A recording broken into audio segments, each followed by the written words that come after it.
الحمدللہ رب العالمین والصلاة والسلام علی رسولہ محمد وعلی آلہ وصحبہ اجمعین اما بعد۔ پیارے حبیب صلی اللہ علیہ وسلم کا ارشاد گرامی ہے،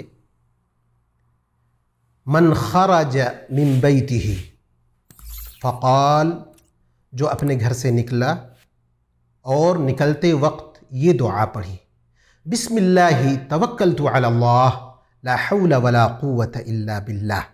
یہ دعا جو شخص نے پڑھ لی تو اس کے لیے 4 فائدے اس حدیث میں بیان کیے گئے ہیں۔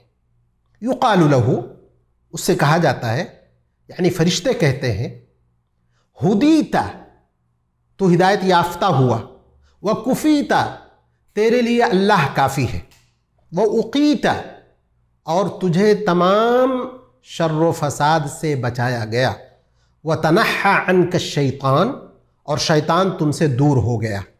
ابو داؤد کی ایک روایت میں یہ ہے کہ اللہ کے نبی جناب محمد رسول اللہ صلی اللہ علیہ وسلم نے خبر دی، یقول الشیطان لشیطان آخر، ایک شیطان دوسرے شیطان سے کہتا ہے، کیف لک برجل، تمہارا بس ایسے شخص پر کیسے چل سکتا ہے، من ہدیہ وکفیہ وعقیہ، کہ جس کو ہدایت دی گئی، جس کے لیے اللہ کافی ہو گیا، اور جس کو تمام شر و فساد سے بچایا گیا۔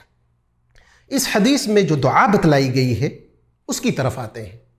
بسم اللہ، انسان گھر سے باہر نکلا، کوئی ضروری نہیں کہ لمبے سفر پر، مسجد کے لیے نکل رہا ہے، بقالے کے لیے نکل رہا ہے، کچھ خرید و فروخت کے لیے نکل رہا ہے، تو یہ دعا پڑھے گا، بسم اللہ، اللہ کے نام سے میں نکل رہا ہوں، توکلت علی اللہ، اللہ کے اوپر میں نے بھروسہ کیا، لا حول ولا قوة الا باللہ، برائیوں سے، مصیبتوں سے، غلط عادتوں سے بچنے کی طاقت، اسی طرح اللہ کی فرما برداریوں، اطاعت کے کاموں کو کرنے کی طاقت اللہ ہی کے ذریعے ہے۔ یعنی اس سے یہ معلوم ہوا کہ انسان اگر برائیوں سے بچا ہے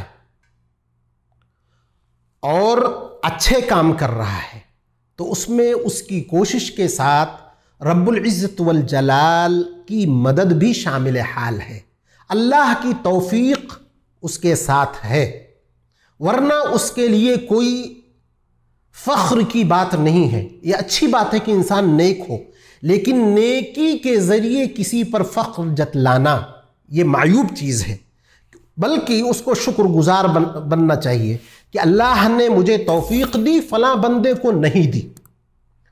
اسی طرح یہ جو کلمہ ہے لا حول ولا قوة الا باللہ، جنت کے خزانوں میں سے خزانہ ہے۔ اللہ کے نبی جناب محمد رسول اللہ صلی اللہ علیہ وسلم نے ارشاد فرمایا، انہا کنز من کنوز الجنہ، خزانہ وہ بھی جنت کا۔ کیوں یہ 2 کلمے صرف جنت کا خزانہ؟ کیوں؟ اس لیے کہ جب ہماری طاقت جہاں پہ ختم ہوتی ہے وہاں پہ یہ کلمہ کام آتا ہے، لا حول، کسی چیز سے بھی بچاؤ، ولا قوت، اور اطاعت پر طاقت رب العزت والجلال ہی کے ذریعے ہے۔ کوئی بھی مشکل آ جائے یہ کلمہ پڑھیں، کوئی بھی بات ہو جائے، کوئی بھی پریشانی کھڑی ہو جائے سامنے، یہ کلمہ پڑھیں۔ تو اللہ کے نبی جناب محمد الرسول اللہ صلی اللہ علیہ وسلم نے یہ ادب ہم کو سکھلایا ہے کہ ہم اس دعا کو پڑھیں۔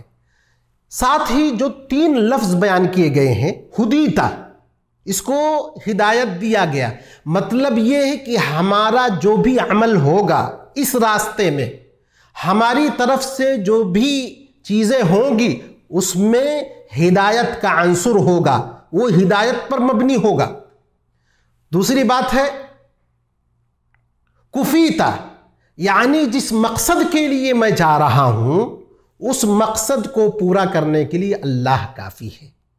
اور تیسری چیز ہے اقیتا، ہم باہر نکلے ہیں، مختلف قسم کی پریشانیاں ہو سکتی ہیں، کسی آدمی کا شر و فساد آپ کے لیے ہو سکتا ہے، تو اللہ رب العزت والجلال نے اس دعا کے ذریعے ہم کو تمام مخلوقات یہاں تک کہ شیطان جو رأس الشر ہے، فساد کا جڑ ہے، اس کے بھی شر و فساد سے اللہ تبارک و تعالیٰ نے ہم کو محفوظ کر دیا۔ اللہ رب العزت والجلال سے دعا ہے کہ اللہ تبارک و تعالیٰ ہم کو اسلامی آداب، اسلامی دعائیں پڑھنے کی توفیق عطا فرمائے، نیک عمل کی توفیق عطا فرمائے۔ وآخر دعوانا ان الحمد للہ رب العالمین۔